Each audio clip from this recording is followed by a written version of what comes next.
Hello दोस्तों, स्वागत है आप सभी का मेरे YouTube channel Sachin education hub पर। दोस्तों, आज की इस वीडियो का हमारा टॉपिक है ethical issues at the work place faced by the employees. तो ऐसे कौन कौन से एथिकल इश्यूज हैं जो एक एम्प्लॉय अपने वर्क प्लेस पे फेस करता है, जैसे कि डिस्क्रिमिनेशन हो गया, और स्पेशली वुमेन बेसिस पे बात करूँ तो सेक्सुअल हरासमेंट्स हो गए या फिर जेंडर इनइक्वालिटी हो गई। तो वहाँ पे आपको इन प्रॉब्लम्स के बारे में स्टडी करना है इस वीडियो के अंदर कि ये प्रॉब्लम्स है क्या और क्यों फेस करी जाती हैं, कहाँ कहाँ फेस करी जाती हैं, और इसके अलावा बहुत से और एथिकल इश्यूज हैं जो आपको देखने को मिलेंगे। तो प्रॉपर स्टडी करेंगे उन एथिकल इश्यूज की, प्लस उन एथिकल इश्यूज को कैसे सॉल्व किया जा सकता है एथिकल वे के ही अंदर, so that work place ethics को इंक्रीज किया जा सके, वर्क प्लेस एथिक्स की इंपॉर्टेंस को बढ़ाया जा सके। तो वो भी हम देखेंगे एट द एंड पे कि ये प्रॉब्लम कैसे सॉल्व हो सकती है। तो प्रॉपर डिटेल लेक्चर आपको दिया जा रहा है इस वर्क प्लेस एथिक्स के ऊपर। तो चलिए डिटेल में समझते हैं, करते हैं शुरू। लेकिन उससे पहले दोस्तों, आप में से किसी स्टूडेंट को कॉमर्स सब्जेक्ट से रिगार्डिंग कोई क्लासेस या कोई नोट्स की रिक्वायरमेंट है तो टेलीग्राम चैनल पे नोट्स मिल जाएंगे, और क्लासेस की डिटेल्स आपको वीडियो डिस्क्रिप्शन में दे दी गई हैं। तो चलिए बढ़ते हैं। सबसे पहले एथिकल इश्यूज कौन कौन से हैं। जी दोस्तों, तो सबसे पहले अगर हम बात करें कि कौन से एथिकल इश्यूज हैं सबसे ज़्यादा जो वर्क प्लेस पे एम्प्लॉयज़ फेस करते हैं, तो उनमें सबसे पहले सबसे बड़ा इशू आता है डिस्क्रिमिनेशन का। देखिए जी, डिस्क्रिमिनेशन का सिंपल मीनिंग क्या है? Treating someone unfairly just because of their background. किसी भी पर्सन को अनफेयरली ट्रीट करना उसके बैकग्राउंड को देखकर, जैसे कि उसकी कास्ट देखकर, जैसे कि उसका रिलीजन देखकर, या उसका उसका स्किन कलर देखकर, जेंडर देखकर, एज देखकर, डिसेबिलिटी को देखकर। अगर आप इस बेसिस पे किसी एम्प्लॉय को अनफेयरली ट्रीट कर रहे हो at a work place, then this is called the discrimination issue at a work place, right. So ये जो अनयूजुअल या अनफेयर बिहेवियर है ना, ये कहीं ना कहीं ज़्यादातर आपको वर्क प्लेस पे हायरिंग के टाइम पे देखने को मिलेगा, प्रमोशंस के टाइम पे देखने को मिलेगा, या सैलरी इंक्रीमेंट के केस में देखने को मिलेगा, और आजकल तो ये एवरीडे वर्क में भी कई बार देखने को मिलता है। तो इसका एक सिंपल सा एग्जांपल अगर मैं आपको दूं कि सपोज दो पीपल अप्लाई कर रहे हैं अपनी प्रमोशन के लिए, और एक पुअर बैकग्राउंड से है पर वो बहुत ज़्यादा क्वालिफाइड है, और दूसरा पर्सन है वो वेल कनेक्टेड फैमिली से है पर उसको स्किल्स इतनी नहीं है, मतलब वो काम के लिए इतना स्किलफुल पर्सन नहीं है। बट अगर कंपनी अब यहाँ पे सेकंड पर्सन को चूज़ कर लेती है ये देखकर कि वो वेल कनेक्टेड फैमिली से बिलोंग करता है, चाहे उसमें स्किल्स ना भी हों, वो पैसे वाला बंदा है, हमारे लिए बेनिफिटेड हो जाएगा, उसको देखकर उस बेसिस पे उसको जज कर लेती है और फर्स्ट पर्सन को इग्नोर कर देती है। तो वहाँ पे ये क्या हो रहा है? डिस्क्रिमिनेशन हो रहा है वर्क प्लेस के ऊपर। ठीक है जी। अब ये डिस्क्रिमिनेशन इतनी बड़ी प्रॉब्लम है कि इसके कुछ टाइप्स भी निकल के आ जाते हैं, जैसे कि सबसे पहले है रेकल डिस्क्रिमिनेशन। यानी जब आप किसी को उसके कलर देखकर, यानी किसी का सपोज काला कलर है, हम देखते हैं ना, हम कहते थे ब्लैक कलर, अगर स्किन का ब्लैक कलर है तो कहीं ना कहीं हम कहते हैं कि उसको नहीं रखना, या फिर सांवले रंग वाले को नहीं रखना, ऐसा कुछ बना हुआ है आजकल कहीं ना कहीं हर जगह पर। तो अगर आप इस तरीके से किसी को ट्रीट कर रहे हो, this is called racial discrimination, यानी on the basis of race. दूसरा, एज बेसिस डिस्क्रिमिनेशन, जिसका मतलब है आप कहीं ना कहीं कई बार जब इग्नोर या अवॉइड कर देते हो ओल्ड पीपल को हायर करने के लिए, तो वहाँ पे एज डिस्क्रिमिनेशंस आ जाती हैं। यानी आप ये सोच लेते हो कि शायद ओल्डर पीपल है तो वो कोई काम ही नहीं कर पाएंगे, या उसको इस तरीके से इग्नोर कर देते हो कि उसका कोई काम ही नहीं होने वाला अब। तो वो चीज़ गलत है, वो एज डिस्क्रिमिनेशन माना जाता है। उसके बाद आती है डिसेबिलिटी। डिसेबिलिटी डिस्क्रिमिनेशन तो नाम से ही क्लियर है कि अगर कोई डिसेबल पर्सन है, डिसेबल वर्कर है, उसको कोई सामान ना देना, या उसको सपोर्ट ना करना, या उससे बातचीत ना करना, this is called disability discrimination. कि आप उस पर्सन की डिसेबिलिटी को देखकर आप उसकी कोई मदद नहीं कर रहे हो, आप उसके पास जाना पसंद नहीं करते हो, उसको सपोर्ट नहीं कर रहे हो, उसको कोई टूल्स चाहिए वो हेल्प नहीं करते हो। तो this is called disability discrimination. And the last thing is religious discrimination, यानी stopping the people from wearing the religious cloth. Suppose यहाँ पे अगर मैं बात करूँ कि किसी को काम के जगह पर आपने रिलीजियस क्लोथ पहनने से मना कर दिया, आपको पता भी है कि उस रिलीजन में ऐसे क्लोथ्स चलते हैं और इट इज़ इम्पॉर्टेंट समटाइम्स, तो आपने फिर भी उसको उस मतलब कह लो उस प्लेस पे उसके रिलीजन के खिलाफ जाने के लिए बोला है, यानी उसको वो क्लोथ्स पहनने के लिए मना किया हुआ है, या मतलब कह लो इस तरीके का बिहेवियर अगर आप दिखा रहे हो वहाँ पे, तो ये कौन सी प्रॉब्लम है? रिलीजियस डिस्क्रिमिनेशन माना जाता है। ठीक है जी। अब इसके कॉन्सिक्वेंसेस क्या निकल के आ सकते हैं, तो इफेक्ट आपको क्या देखने को मिलेंगे? एम्प्लॉय का मोटिवेशन लूज हो जाएगा सबसे ज़्यादा। तो कहीं ना कहीं जो अच्छे पीपल हैं ऐसे डिस्क्रिमिनेशन से बचने के लिए कंपनी को लीव भी कर सकते हैं, और सबसे ज़्यादा ज़रूरी कि कंपनी को लीगल ट्रबल्स फेस करने पड़ सकते हैं। तो अगर ऐसा केस रहा तो कंपनी के लिए काफ़ी मुश्किलें आ सकती हैं। इसके बाद अब एथिकल सॉल्यूशंस मैं साथ में ही कवर कर रहा हूँ इसी के साथ ही, कि अगर इस प्रॉब्लम का सॉल्यूशन आप देखना चाहते हो तो क्या नज़र आएगा। Follow the anti discrimination law. सबसे पहले आपको एंटी डिस्क्रिमिनेशन यानी डिस्क्रिमिनेशन के अगेंस्ट जो पॉलिसीज़ बनी हैं या पॉलिसीज़ जो होनी चाहिए एक कंपनी के अंदर, वो आपको लेकर आनी चाहिए, जिससे सेफ्टी इन्वायरमेंट बन पाए। इसके अलावा आप अपने स्टाफ और मैनेजर को एक प्रॉपर तरीके से ट्रेनिंग प्रोवाइड करो, जिससे वो समझ सकें कि बायसनेस कैसे अवॉइड करनी है, पक्षपात से कैसे दूर भागना है, या फिर इसको कैसे अवॉइड किया जा सकता है। इसके बारे में प्रॉपरली टीच और ट्रेनिंग दो अपने स्टाफ और मैनेजर्स को। ठीक है जी। And the last thing is ensure the fair and transparent hiring and promotion system. ज़्यादातर ये प्रॉब्लम हायरिंग और प्रमोशन के टाइम पे आती है, इसलिए आपको उस सिस्टम को जितना ट्रांसपेरेंट और फेयर बना सकते हो उतना बनाओ, क्योंकि उससे कहीं ना कहीं एम्प्लॉयज़ को क्लैरिटी मिलती है, वो ज़्यादा सेफ और सिक्योर फील करते हैं उस कंपनी के अंदर। नेक्स्ट आते हैं सेक्सुअल हरासमेंट। अब ये भी एक तरीके की प्रॉब्लम है वर्क प्लेस के ऊपर। सेकेंड मेन मेजर प्रॉब्लम जो वर्क प्लेस में एथिकल इशू बनकर सामने आती है, दैट इज सेक्सुअल हरासमेंट। इसका सिंपल सा मीनिंग अगर आप सभी जानते हो कि अनवेलकम या अनवांटेड बिहेवियर जो कहीं ना कहीं सेक्सुअल नेचर में माना जाता है, मतलब दैट्स नेचर इज सेक्सुअल। यानी इन सिंपल टर्म अगर मैं बात करूं, आपने किसी के साथ डर्टी जोक्स करने शुरू कर दिए, कोई टचिंग सिस्टम है, या किसी को इनअप्रोप्रिएट मैसेज भेजने शुरू कर दिए, तो this is come under this ethical issue.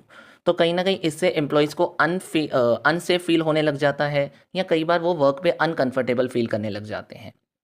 तो ज़्यादातर ये प्रॉब्लम फीमेल वर्कर्स को फेस करनी पड़ती है। अब अगर मैं एक एग्जांपल दे दूं, तो सपोज़ करो एक फ़ीमेल या फिर एक फ़ीमेल एम्प्लॉई है, वो कॉर्पोरेट ऑफिस में काम कर रही है, और कहीं ना कहीं उसको रिपीटेड इनअप्रोप्रिएट मैसेज अपने सुपरवाइज़र से आते जा रहे हैं आते जा रहे हैं आते जा रहे हैं।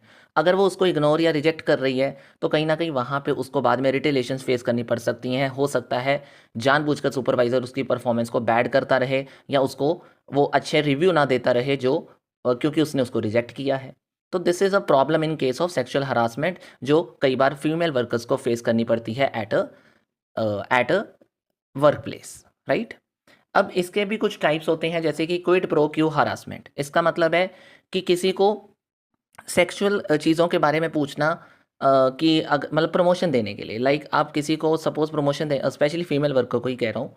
सपोज आप प्रमोशन देने की बात कर रहे हो, आप प्रमोशन देने के लिए आप उससे कुछ ऐसी बात करने लग गए हो जो सेक्सुअल नेचर में आती है, या उसको रिवॉर्ड देने के लिए ऐसी चीज़ों के बारे में फोर्सफुल पूछ रहे हो, आस्क कर रहे हो, तो this is called quid pro Q. Quid pro Q एक तरह की क्या आ जाएगी, इसकी टाइप आ जाएगी। किस केस में? Sexual harassment. This is an ethical issue in the case of work place. इसके अलावा होस्टाइल इन्वायरमेंट। होस्टाइल इन्वायरमेंट क्या होता है? एक तरीके से ऐसा वर्क प्लेस जहाँ पे सेक्सुअल जोक्स चलते रहते हैं, डर्टी जोक्स चलते रहते हैं, या कुछ ऐसी पिक्चर्स चलती रहती हैं, कमेंट्स वगैरह इससे चलते रहते हैं जो कि आपको अनकंफर्टेबल फील कर रहे हैं। तो ऐसा इन्वायरमेंट क्या माना जाता है? होस्टाइल इन्वायरमेंट माना जाता है। और this is also a sexual harassment at work place, right.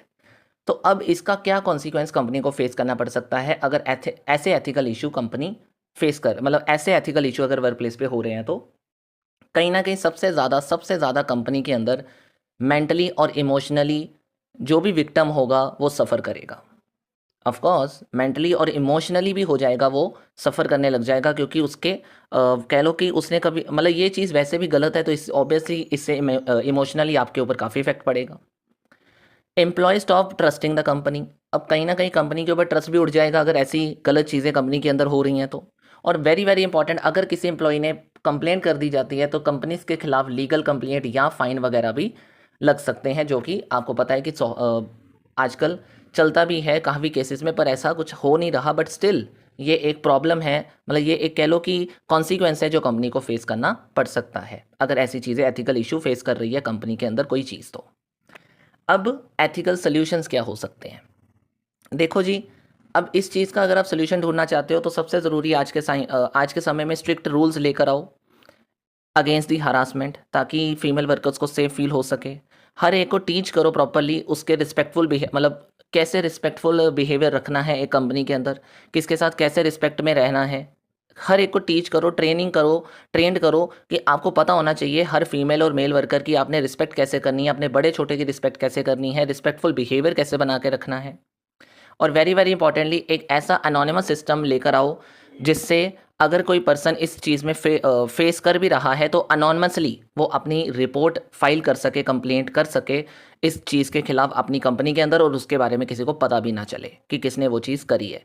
Because otherwise ऐसा अनोनमसली अगर नहीं होगा तो रिटेलेशंस फेस करने पड़ सकते हैं उस पर्सन को आने वाले समय में। तो अनोनमसली आपको ये काम करना है और अनोनमस रिपोर्टिंग ये होनी चाहिए। ठीक है जी। So this is a second major issue. अब इसके बाद बात करते हैं जेंडर इनइक्वालिटी के बारे में। देखिए जी, जेंडर इनइक्वालिटी का सिंपल मीनिंग क्या है? Treating the man and women differently eight the work. मैंने वर्क प्लेस पे मैन और वुमेन को डिफरेंटली ट्रीट करना शुरू कर दिया। ज़्यादातर सपोज हमने देखा है कि वुमेन को कई बार लेस पेड किया जाता है as compare to the man.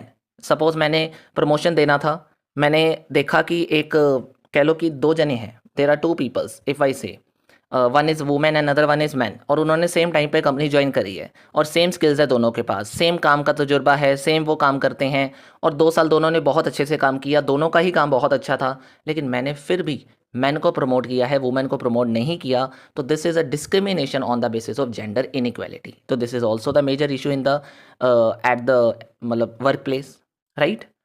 अब इसका क्या कॉन्सिक्वेंस फेस करना पड़ सकता है कंपनी को? सबसे ज़्यादा कंपनी के अंदर किस चीज़ का कॉन्सिक्वेंस आपको फेस करना पड़ सकता है? सबसे ज़्यादा वुमेन को करना पड़ेगा, क्योंकि वुमेन यहाँ पे अंडर वैल्यू फील कर रही होगी, क्योंकि अगर उसको कम पे किया जा रहा है और उसको प्रमोट नहीं किया गया और वही सेम कह लो कि कंपैरिजन है, कोई ज़्यादा ऊपर नीचे का फ़र्क ही नहीं है, स्टिल वो अंडर वैल्यू फील करेगी उस केस के अंदर। और स्पेशली जो टैलेंटेड वुमेन्स होंगी वो वहाँ से निकल जाएंगी, क्योंकि चाहे उनकी स्किल्स भी वहाँ पे हैं, लेकिन वो ये सोचेंगे कि हमारी स्किल्स का फ़ायदा है क्या अगर हमें प्रमोट ही नहीं किया जा रहा, हमारी लीडरशिप को बढ़ाया ही नहीं जा रहा या उसके ऊपर ध्यान ही नहीं दिया जा रहा। ठीक है जी। और सबसे ज़्यादा जेंडर पे गैप इसमें इंक्रीज़ हो जाएगा, जो कि बहुत गलत चीज़ है, राइट।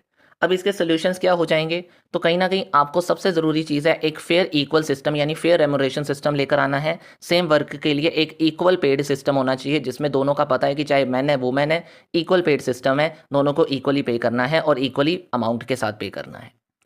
और सबसे ज़्यादा ज़रूरी, वुमेन को लीडरशिप रोल जितना दे सकते हो उतना दो, जिससे जेंडर इनइक्वालिटी को थोड़ा और कम किया जा सके। और वेरी इंपॉर्टेंटली मेंटरशिप प्रोवाइड करने की कोशिश करो। मेंटरशिप या सपोर्ट दो, किसको? स्पेशली वुमेन करियर ग्रोथ के ऊपर, क्योंकि वुमेन्स को ही ज़्यादा ये चीज़ फेस करनी पड़ती है एट द वर्क प्लेस। तो इसीलिए जितना मेंटरशिप और सपोर्ट प्रोग्राम उनके लिए होगा उतना ही बेटर ये चीज़ उनके लिए मानी जाएगी। क्लियर जी। नेक्स्ट एथिकल इशू हमें क्या फेस करना पड़ता है वर्क प्लेस के ऊपर? Work place bullying. You know bullying क्या होता है? Bullying eight a work place is generally when someone is regularly mistreated by co-worker और bosses। मतलब सपोज आपका कोई को-वर्कर है या आपके कोई बॉस हैं, वो आपको जनरली लगातार क्या करते जा रहे हैं? मिसट्रीट करते जा रहे हैं, या किसी के द्वारा आपको रेगुलरली मिसट्रीट किया जा रहा है एट अ वर्क प्लेस, तो then this is called bullying. तो ये बुलिंग की तरह ही ट्रीट किया जाता है। यानी इसमें आप सपोज क्या कह सकते हो? इसमें आप जनरली ये कह सकते हो कि वो लगातार आपको शाउट कर रहे हैं या आपकी इंसल्ट कर रहे हैं या आपको लगातार इग्नोर ही करी जा रहे हैं या फिर आपके मतलब रूमर्स स्प्रेड करने की कोशिश कर रहे हैं। All this things are come under bullying. तो इसका अगर मैं एग्जांपल देना चाहूँ, सपोज एक नया एम्प्लॉय आया है, और ज़्यादातर ये नए एम्प्लॉय के साथ ही होता है कि उसको नए एम्प्लॉय आए हैं पर आपने उसको मीटिंग में नहीं बुलाया। यू आर इग्नोरिंग कि आपने इंपॉर्टेंट मीटिंग रखी है पर एक नए एम्प्लॉय को इनवाइट ही नहीं किया गया, या फिर कह लो कि उसके साथ कोई ना कोई मॉक्ड आइडियाज शेयर किए जा रहे हैं, जो कि you know very well this is not formal part of the work. तो कहीं ना कहीं वहाँ पे क्या होने वाला, वहाँ पे कौन सी प्रॉब्लम फेस करी जा रही है? वर्क प्लेस बुलिंग की प्रॉब्लम वहाँ पे आपको फेस करनी पड़ रही है। ठीक है जी। नेक्स्ट प्रॉब्लम हमें फेस करनी पड़ती है फेवरेटिज्म एंड नेपोटिज्म। इसका मतलब क्या है? Favouritism is generally when the manager treated certain employ better just because they like them. अब आपको भी पता है कि अगर किसी मैनेजर का एक एम्प्लॉय बहुत बढ़िया है, यानी उसको फेवरेट लग रहा है, चाहे उसमें कुछ स्किल्स हैं कि नहीं। तो फेवरेटिज्म क्या है? जब एक मैनेजर किसी सर्टेन एम्प्लॉय को बहुत ज़्यादा बेटर मतलब उसके ऊपर ही लगा हुआ है, उसको ही बेटर बनाने की कोशिश कर रहा है जस्ट बिकॉज कि वो उसको पसंद करता है, राइट। तो वहाँ पे वो क्या है, फेवरेटिज्म आ जाती है। तो वो भी एक प्रॉब्लम है कि चाहे उस बंदे में स्किल नहीं भी है फिर भी आप उसको रख रहे हो। अदरवाइज नेपोटिज्म क्या होता है, it is generally when someone hire और giving the benefit to family member. जब आप अपने ही फैमिली मेम्बर को कह लो आगे रख रहे हो, चाहे उसकी स्किल हो या ना हो। माना कि देखो जैसे सपोज एक फादर है, उसने देखा कि अब बेटा कुछ कर नहीं रहा, तो उसको स्किल भी नहीं है उस काम की, बट स्टिल उसको वहाँ का मैनेजर बना दिया, तो वो क्या है, नेपोटिज्म है। तो एक मैनेजर अगर अपने सारे प्रोजेक्ट अपने बेस्ट फ्रेंड को दे देता है ऑफिस के अंदर, ये देखकर कि बाकी कोई डिजर्विंग एम्प्लॉय भी हो सकता है, तो this is called example of favouritism and nepotism, right. तो ये भी एक एथिकल इशू है जो बाकी एम्प्लॉयज़ वहाँ पे फेस कर रहे हैं, और कहीं ना कहीं इसमें ध्यान देने की बहुत ज़रूरत है। और फेवरेटिज्म और नेपोटिज्म आजकल तो जनरली आपको देखने को बहुत ज़्यादा मिल रहा होगा। तो ये वर्क प्लेस एथिकल इशू भी आजकल बहुत ज़्यादा बढ़ रहा है, जिस पे फोकस करना बहुत ज़रूरी है, जिसको मतलब कह लो सॉल्व करना बहुत ज़रूरी है, राइट। इसके बाद आते हैं प्राइवेसी वॉयलेशन। अब देखो, प्राइवेसी वॉयलेशन का मतलब तो सिंपल क्लियरली है कि एम्प्लॉयज समटाइम्स क्या फील करते हैं कि उनको लगता है कि उनको कैमरे द्वारा वॉच किया जा रहा है, या ईमेल्स द्वारा उनको बुलाया जा रहा है लगातार, मतलब ईमेल्स भेजी जा रही हैं, या ऑनलाइन एक्टिविटी पे उनको वॉच आउट किया जाता है लगातार। तो कुछ तो ठीक होता है, कुछ तो मॉनिटरिंग ठीक है, यानी ठीक है ये कैमरे वगैरह होने चाहिए, या ये वो चीज़ें सिस्टम ऑनलाइन एक्टिविटी होनी चाहिए। बट समटाइम बहुत ज़्यादा जब आपकी इन्वॉल्वमेंट में सब चीज़ें चली जाती हैं ना, मतलब बहुत ज़्यादा ही आपके ऊपर जब फोकस रहने लग जाता है किसी चीज़ का, तो वो फिर आपको तंग करता है। मतलब वो आपकी फिर प्राइवेसी वॉयलेट करने की कोशिश की जा रही है। लाइक सपोज एक कंपनी है, उसने हाइड माइक्रोफोन लगा दिया ऑफिस के अंदर, कि ऑफिस के एम्प्लॉय क्या कन्वर्सेशंस कर रहे हैं आपस में, उनको बिना बताए। मतलब एक हाइड कैमरा लगा दिया अपने एम्प्लॉयज़ को बिना बताए उनकी बातें सुनने के लिए। तो व्हाट इज़ दिस, आप उनकी कहीं ना कहीं प्राइवेसी को वॉयलेट कर रहे हो। माना कि ठीक है, कई बार कुछ चीज़ों के ऊपर आपको ध्यान देना पड़ता है एम्प्लॉयज़ की, तो उसके लिए आपको ये काम करना है, लेकिन हाइड कैमरा वाला तो काम बहुत गलत है ना। फिर आप उनकी प्राइवेसी तक भी उनको सुन रहे हो, अगर कि वो कुछ बोल रहे हैं ऐसा, तो वहाँ पे फिर वो गलत आ जाता है। वो एक तरह का एथिकल इशू है जो एम्प्लॉयज़ फेस करने लग जाएंगे वहाँ पे, अगर ऐसा उनको पता चलता है तो। And now unethical issue of the companies resources. एक ये भी एक एथिकल इशू है कि जनरली जो फेस करने को मिलता है, कि ये जो एथिकल इशू है जनरली कंपनीज तब फेस करती हैं, मतलब generally when the employees use companies property for personal gain. ठीक है, जब पर्सनल गेन के लिए एम्प्लॉयज़ अपनी मतलब कंपनी की प्रॉपर्टी को अपने पर्सनल गेन के लिए जब इस्तेमाल करने लग जाएं, तो वहाँ पे ये एथिकल इश्यूज फेस आने लग मतलब कंपनी को एथिकल इश्यूज फेस करने पड़ते हैं, या वर्क प्लेस पे आपको ये एथिकल इशू देखने को मिल जाते हैं। जैसे सपोज कंपनी ने कार दी कंपनी के काम करने के लिए, बट आपने वो ऑफिस कार अपने फैमिली ट्रिप के लिए ले गए। आप वो ऑफिस की कार अपने घर के कामों के लिए काम करने के लिए ले गए, तो दिस इज़ नॉट गुड ना। सपोज ऑफिस की स्टेशनरी है या ऑफिस की प्रिंटिंग है, आपने अपने बच्चे के स्कूल प्रोजेक्ट के लिए उसका इस्तेमाल करना शुरू कर दिया, उसके प्रिंट वहाँ से निकलवाने शुरू कर दिया। ठीक है, ओके है, कई बार ऐसा काम चलता है, मुझे पता है ऐसा काम होता है कई बार, लेकिन स्टिल बहुत ज़्यादा एक्सेस में आपने बिना बताए ये काम करने शुरू कर दिए, कंपनी की प्रॉपर्टी का इस्तेमाल करना शुरू कर दिया बिना बताए, और अपना काम करते रहे वहाँ पे, तो this is not good on the part of the work place ethics. तो वहाँ पे वो भी वर्क प्लेस एथिक्स का वॉयलेशन है, अनएथिकल इशू है वहाँ पे, राइट। वहाँ पे अब एक लास्ट पॉइंट, अब आपका एथिकल इशू क्या होता है, that is work place safety negligence. कुछ कंपनीज सेफ्टी स्टेप पे ध्यान नहीं देती, तो वो एक सेफ्टी एथिकल इशू समझ में आ जाता है वहाँ पे। क्यों? क्योंकि वहाँ पे फिर एम्प्लॉयज़ डेंजर में आ जाएंगे। अब सपोज़ आपको ज़्यादातर फैक्ट्रीज़ में अगर देखने को मिलेगा, या कंस्ट्रक्शन साइट्स पे देखने को मिलेगा, या केमिकल इंडस्ट्रीज़ की बात कर लो, तो वहाँ भी ये इशू ज़्यादा देखने को मिलता है। क्यों? सपोज़ एक कंपनी है, उसने हेलमेट ही नहीं प्रोवाइड करे। जब कंस्ट्रक्शन कंपनी का काम चल रहा है, हेलमेट तो बहुत ज़रूरी है भाई, बिल्डिंग बनानी है उन्होंने, तो ऊपर चढ़ने के लिए हेलमेट तो होना चाहिए ना उनके पास। अगर आपने वही नहीं प्रोवाइड किया, या फिर बहुत सारे सेफ्टी गियर्स हैं वही आपने उनको प्रोवाइड नहीं किए एट अ कंस्ट्रक्शन साइट, तो this is a major problem at the place of work place. तो work place negligence, work place safety negligence is also the major ethical issue at the work place. ठीक है, so these are some ethical issues जो आपको बहुत सारे time पे face करने पड़ते हैं वर्क प्लेस के केसेस के अंदर। आई होप आपको सारे अच्छे से क्लियर हो गए और डिटेल में क्लियर हो गए। अब जल्दी से इसके कवर अप कर लेते हैं कि इसको सॉल्व कैसे किया जा सकता है। तो देखो जी, इसको सॉल्व करने के लिए हमारे ऊपर सबसे पहले काम आता है कि हमें एथिकल इशू ढूंढना पड़ेगा। सबसे पहले हमें क्या करना है, एथिकल इशू ढूंढना है। यानी first step to understand the problem, जो प्रॉब्लम चल रही है। यानी एक तरीके से इसमें मॉरल डिसीजन की बात आ जाती है कि आपको खुद देखना है, आपको खुद देखना है कि क्या सही है और क्या गलत है। यानी दो, अगर आपके पास क्लैशेस पॉइंट आ रहे हैं, दो डिसीजंस आ रहे हैं, तो आपको देखना है कि उनमें से कौन सा डिसीजन सही है या कौन सा गलत। यानी सिंपल स्टेप क्या है, ask yourself, is this situation fair और ऑनेस्ट? क्या ये सिचुएशन फेयर और ऑनेस्ट है? क्या इससे किसी को हार्म तो नहीं हो जाएगा? ये आपको खुद देखना पड़ेगा। तो सबसे पहले एथिकल इशू ऐसे कंट्रोल आ सकते हैं वर्क प्लेस के अंदर। दूसरा, अगर आप वर्क प्लेस के अंदर एथिकल इश्यूज कंट्रोल करना चाहते हो तो वहाँ के कोड ऑफ एथिक्स को समझो। मतलब कोड ऑफ एथिक्स लेकर आओ, कोड ऑफ कंडक्ट यानी रूल्स एंड रेगुलेशन, और एक ऐसी गाइड बुक बनाओ जो हमें एक्सप्लेन करे कि वर्क के अंदर, वर्क प्लेस के अंदर एक्सेप्टेबल बिहेवियर कौन सा है। मतलब कौन सा ऐसा बिहेवियर है जो एक्सेप्टेबल माना जाएगा और कौन सा ऐसा बिहेवियर है जो एक्सेप्टेबल नहीं माना जाएगा। तो कहीं ना कहीं जब कभी भी कोई गलत काम हो रहा है, वो गाइड बुक को खोलकर उस चीज़ के बारे में समझाया जाए। रूल बुक हो एक तरीके से जिसके बारे में सभी को पता हो। तो जब सभी को पता होगा तो कोई गलत काम करने से पहले फिर सोचेगा तो ज़रूर ना।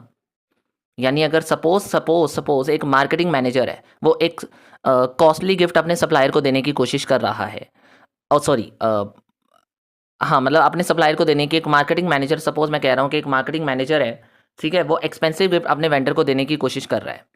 अब वहाँ पे एक्सेप्ट करने से पहले अगर वो अपनी कंपनी पॉलिसी को देख लेता है, अगर वो अपनी कंपनी पॉलिसी को देख लेता है कि वहाँ पे लिखा है कि नो गिफ्ट इज़ अलाउडेड, तो वहाँ पे वो उस चीज़ को एक्सेप्ट करने से पहले अपनी कंपनी को रिपोर्ट करना शुरू करेगा। मतलब उसकी कंपनी को रिपोर्ट करना शुरू कर देगा। तो वहाँ पे कौन सी चीज़ को हम ध्यान दे रहे हैं, हम कोड ऑफ एथिक्स को फॉलो कर रहे हैं। यानी एक तरीके से हमारी कन्फ्यूज़न और हमारी कन्फ्यूज़न दूर हो जाती है इससे, और कहीं ना कहीं हमें पता चल जाता है कि कौन सी चीज़ सही और गलत है, उसके ऊपर ही हम डिसीजन ले सकते हैं। और कहीं ना कहीं वर्क प्लेस एथिक्स इसमें और बढ़ता, मतलब वर्क प्लेस एथिक्स का जो रोल है, जो नीड है, वो यहाँ पे और ज़्यादा इंक्रीज होती है। नेक्स्ट आते हैं speak up through the proper channel, यानी विसल ब्लो। यानी अगर सपोज किसी को लग रहा है कि हमारे वर्क प्लेस के ऊपर कुछ गलत हो रहा है, तो उसको जल्दी से कह दो कि आप रिपोर्ट करो। चाहे पर्सन कितना भी पावरफुल, कोई बड़ा सा बड़ा पर्सन भी कुछ गलत कर रहा है ना, कोई जितना मर्जी पावरफुल है, आपके पास एक पावर होनी चाहिए, एक एम्प्लॉयज़ को पावर दे के रखो विसल ब्लोइंग की, कि वो जब मर्जी उस चीज़ के बारे में रिपोर्ट कर सकते हैं, और स्पेशली अनोनिमसली। एक ऐसा सिस्टम रखो अनोनिमसली जिसके बारे में, मतलब जिसने वो रिपोर्ट करी है उसके बारे में, मतलब उसके बारे में किसी को पता ना चले कि किसने रिपोर्ट करी है, नहीं तो रिटेलेशंस फेस किए जा सकते हैं बाद में। तो एक प्रॉपर चैनल रखो विसल ब्लोइंग का, जिससे गलत चीज़ों के बारे में टाइमली लगातार रिपोर्ट किया जा सके और वर्क प्लेस एथिक्स को कंट्रोल किया जा सके। फोर्थ आता है अपने एचआर से कंसल्ट करो, एथिकल कमेटी से कंसल्ट करो।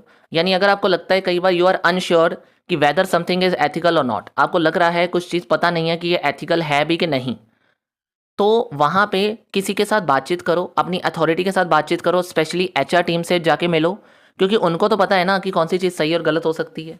ठीक है जी। तो इसमें अगर मैं एग्जांपल दे दूं कि एक एम्प्लॉई है, वो फ्रीलांसिंग वर्क करना चाहता है ऑन एन ऑफिस लैपटॉप, अपने ऑफिस लैपटॉप पे वो फ्रीलांसिंग वर्क करना चाहता है, और वो पूछना चाहता है कि क्या मैं ऑफिस लैपटॉप पे ये काम कर सकता हूँ।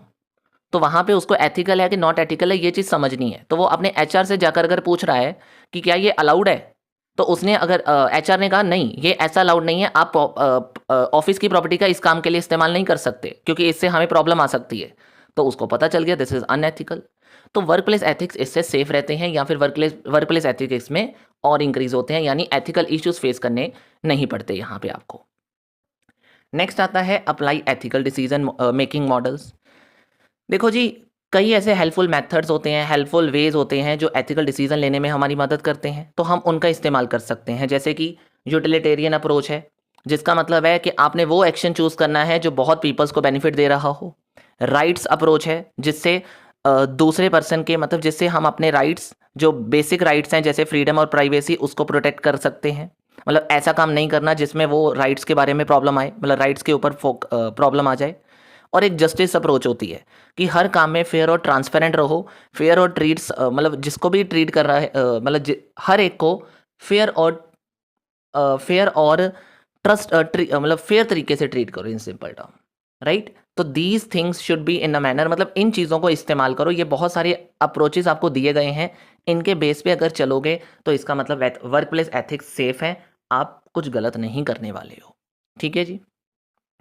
आगे आता है promote the ethical culture through the leadership. Leader एक ऑब्वियसली एग्जाम्पल की तरह काम करता है, यानी जब एक बॉस एथिकली एक्ट करेगा तो एम्प्लॉयज उसको देख के ऑटोमेटिकली इंकरेज हो जाएंगे और वही काम करेंगे, राइट। तो इसीलिए बहुत ज़रूरी है कि जब लीडर एथिकली काम करेगा तो कोई भी उसके फिर कह लो ना, वॉक फॉर टॉक होता है, यानी जैसा वो दिखेगा, जैसा वो करेगा, जैसा वो बाकी मतलब जैसे बाकी उसको देखेंगे वैसे ही वो सारा होल ऑर्गेनाइजेशन उसके साथ चलेगा फिर। तो ये भी एक वर्क प्लेस एथिक्स को मतलब अनएथिकल ना हो जाए उसके ऊपर ध्यान दिया जाता है। मतलब एक तरीके से वर्क प्लेस एथिकल इश्यूज को सॉल्व करने का एकमात्र तरीका है कि लीडरशिप रखो और लीडर को एथिकल बनाओ। मतलब लीडर अगर एथिकल चीज़ों को फॉलो करवाएगा तो उसके पीछे बाकी टीम भी चलेगी और होल ऑर्गेनाइजेशन उसको देख के एथिकल काम ही करेगा। And the last thing is provide the training and the workshop.